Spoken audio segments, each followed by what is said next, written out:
आज हम आपको एक ऐसे महिला के बारे में बताने जा रहे हैं जो भारत के बेहतरीन अजूबों में से एक जानी जाती हैं। जी हाँ, हम बात कर रहे हैं नागपुर की वुमन किंग पिंकी शर्मा जी की।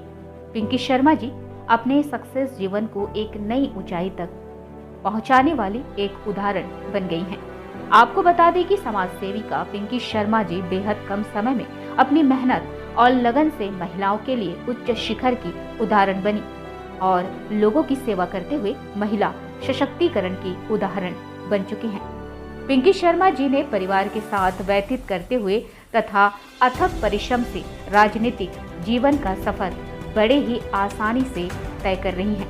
पिंकी शर्मा जी राष्ट्रवादी कांग्रेस पार्टी नागपुर की निष्ठावान कार्यकर्ता के रूप में तथा नागपुर महानगर पालिका के प्रभाग 52 की जनता की सेवा के रूप में समर्पित कार्य करते हुए नजर आती हैं।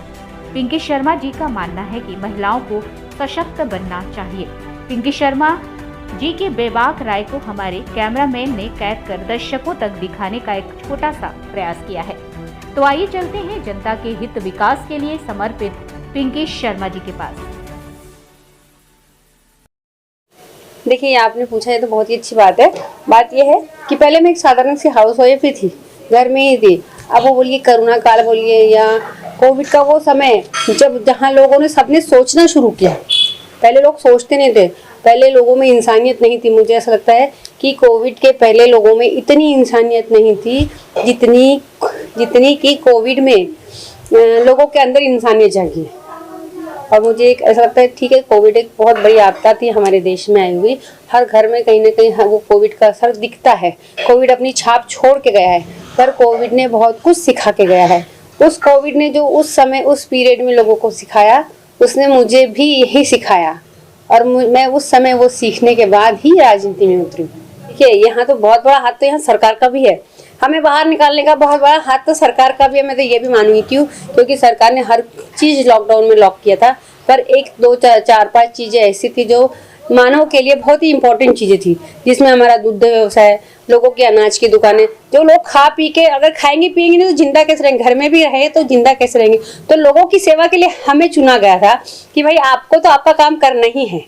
तो हमारा वो काम जब सरकार ही नहीं बंद कर पाई तो फिर हम क्या जीते। और हमको तो मालूम है कि फिर हमको तो जनता की सेवा करना ही है।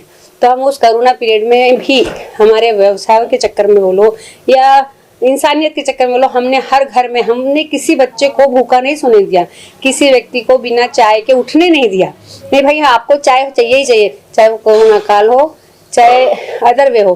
पर हाँ, उस कोरोना काल में हमको ऐसा लगा कि जहाँ लोग नहीं निकलते, लोगों पे आपदा आ रही है, विपदा आ रही है, और तो हमने कुछ सेवा करना चाहिए। हम भी अगर हाथ खड़े कर लेते थे तो फिर लोगों के घरों में जो बच्चे रहते थे वहां तक हम कैसे पहुंच पाते थे। इसलिए बहुत बड़ा हाथ तो यहाँ पर सरकार का है कि उन्होंने हमारे धंधे को बंद नहीं होने दिया। नहीं भाई, आपकी इमरजेंसी सेवा है और आपको लागू है। तो इस पीरियड में हम बाहर निकलते ही थे, और इस बहाने से हम बाहर निकलते तो हम देखते भी थे कि कई लोग परेशानियों का सामना कर रहे थे। उस समय लोगों के पास खाना पीना नहीं था, लोगों के पास रोजगार नहीं था, हर चीज बंद थी। हर मतलब रोड ऐसे सुनसान रहते थे कि जो रास्ते पे बैठने वाले, जिनकी आवक दिन भर सिर्फ लोगों के देने से ही जिनका पेट भरता था, उनको देने वाले भी नहीं थे। तब हम रोड पे देखते थे तो हमें भी इंसानियत जगती थी। भाई, हम भी इंसान हैं, हमें भी दिल है, हमारा दिमाग भी सोचता है। और ऐसा लगता है कि जब हम खा रहे पी रहे तो फिर इसका क्या होगा। जब व्यक्ति ही नहीं रहेगा, देने वाला ही नहीं रहेगा, तो आगे जिनकी रोजी रोटी, जिनका पेट लोगों के देने से ही चलता था, जिनकी जिंदगी लोगों के बदौलत ही चलती थी, उनका क्या होगा। देखिए, मैं सच में गृहिणी हूँ, और गृहिणी ऐसी गृहिणी नहीं हूँ कि एक साधारण गृहिणी। मुझे गर्व है मेरे गृहिणी होने पर भी। क्योंकि मेरा सपोर्ट मेरे शर्मा जी यानी राजेश जी शर्मा ने और मेरे घर के बच्चों ने दिया। अगर वो नहीं देते थे तो मैं गृहिणी से ऊपर नहीं हटती थी, मैं गृहिणी ही बन के रहती थी। उन्होंने मुझे बोला, उन्होंने अपना मेरा जो समय है वो अपने ऊपर खर्चा नहीं होने दिया। बोला कि मम्मी बाहर निकलो, हम घर का हम हमारा संभाल लेंगे। जब बच्चे और घर के लोग या पारिवारिक सपोर्ट मिलता है और वो घर को संभाल लेते हैं तो हम बाहर निकल के अपने काम करने में सक्षम होते हैं और हम अपने फील्ड में अच्छे पूरा ध्यान से पूरा दिमाग लगा के काम कर सकते हैं। तो जब मुझे परिवार का सपोर्ट मिला तो मैंने सोचा कि जब बच्चे भी सपोर्ट करते हैं और मैं वेल एजुकेटेड हूँ, मुझे ऐसा लगता है कि जहाँ मेरा एजुकेशन काम आए, ऐसी जगह में मुझे वो काम करना चाहिए। मेरे एजुकेशन से अगर किसी को महत्व मिलता है या उससे किसी का फायदा होता है, उससे समाज में कहीं फायदा होता है और मैं कुछ कर पाऊँ, तो मैं क्यों नहीं निकलूँ। तो मेरे बच्चे बोलते हैं मम्मी, जब आप पढ़े लिखे हो, आप कर सकते हो, आप सामने वाले से बात करने में सक्षम हो, आप सामने वाले को समझा सकते हो, सामने वाले की दो बात समझ सकते हो, तो फिर आप इस फील्ड को पकड़ो। तो मैंने उस फील्ड को पकड़ा और सच में मुझे उसका फायदा मिला। लोग मुझे समझने भी लगे और मैं लोगों की बातें समझने भी लगी। लोग मुझे समझते थे, मैं लोगों को समझती थी। ये कोऑर्डिनेशन हमारा अच्छा था और अच्छा बैठा, तो मैं इस फील्ड में अच्छी खासी उतरने लगी और मेरे ख्याल से अभी अच्छी खासी चलने लगी हूँ। दौड़ने नहीं लगी पर दौड़ने लगूंगी बहुत जल्दी। अब ऐसा आपको लगता है क्या कि बीजेपी के राज में कहीं कोई चीज़ की कमी है? मुझे नहीं लगता। देखिए, हर जगह सड़क है, ऐसी कौन सी जगह है जहाँ सड़कें नहीं है आज की तारीख में? हर जगह पक्की, वो भी सीमेंट की सड़कें बनी हुई है। हर जगह पानी है, हर जगह बिजली। आजकल बिजली गुल होती ही नहीं है, भले बिल ज्यादा आता हो पर बिजली कहीं नहीं जाती है। इस आज के तारीख में बीजेपी के राज में सड़कें अच्छी है, पानी है, बिजली भी अच्छी है। सिर्फ दिक्कत इस बात की है कि लोगों को रोजगार नहीं है, महंगाई है, लोगों के घर में अनाज नहीं है। मैं बोलती हूँ सरकार सब करती है, तो सरकार उस तरफ भी ध्यान दे कि लोगों को घर में सुख शांति आए। हमें सिर्फ बाहर के माहौल में ही नहीं रहना है, हमें घर के माहौल को भी बाहर के माहौल के जैसा ही बनाना है, कि एकता जैसा।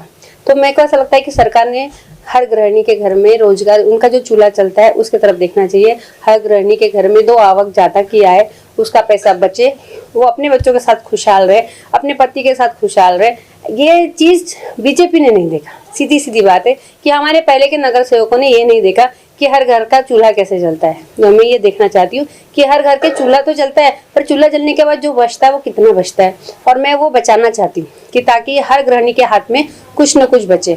तो मैं चाहती हूँ कि उनको रोजगार मिले, हर घर में रोजगार मिलेगा, हर घर में कमाई आएंगी, तो हर परिवार सुखी रहेंगे। और परिवार अगर सुखी रहता है तो उस घर के बच्चे भी सुखी रहते हैं, क्योंकि उनके घर में कलेश नहीं होता है, घर का माहौल बना रहता है। घर का माहौल अच्छा बना रहा तो ऑब्वियसली समाज का माहौल अच्छा बना रहेगा, और समाज अच्छा है तो फिर क्या बात है, हमारा देश निहाल हो जाएगा, हर घर में खुशियाँ ही खुशियाँ रहेंगी। देखिए, हाँ, मैं बिल्कुल दावेदारी ठोकने वाली हूँ। मैं नगर पालिका के चुनाव में लड़ने के लिए बिल्कुल तैयार हूँ, और तैयारी मेरी जोरों शोरों से चल रही है। सिर्फ फर्क इतना है कि मुझे मेरे पार्टी ने टिकट देना चाहिए। मुझे अगर पार्टी सच में टिकट देती है तो मैं बिल्कुल पार्टी के लेवल के हिसाब से, पार्टी जिस तरीके से मेरे लिए सोच रही है, मैं उनकी सोच पे खरा उतरने की पूरी कोशिश करूंगी, और मेरी कोशिश जारी है।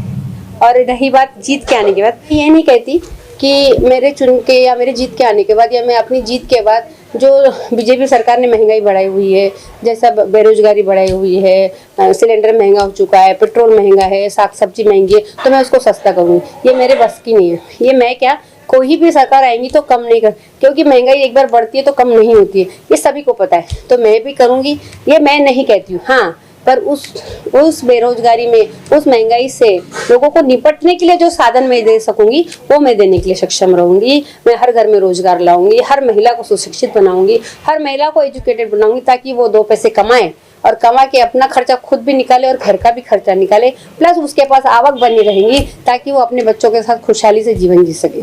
हम महंगाई दूर नहीं कर सकते, पर उस महंगाई से लड़ने के लिए लोगों को रोजगार दे, ये रोजगार मुहैया कराने की मैं पूरी कोशिश करूंगी।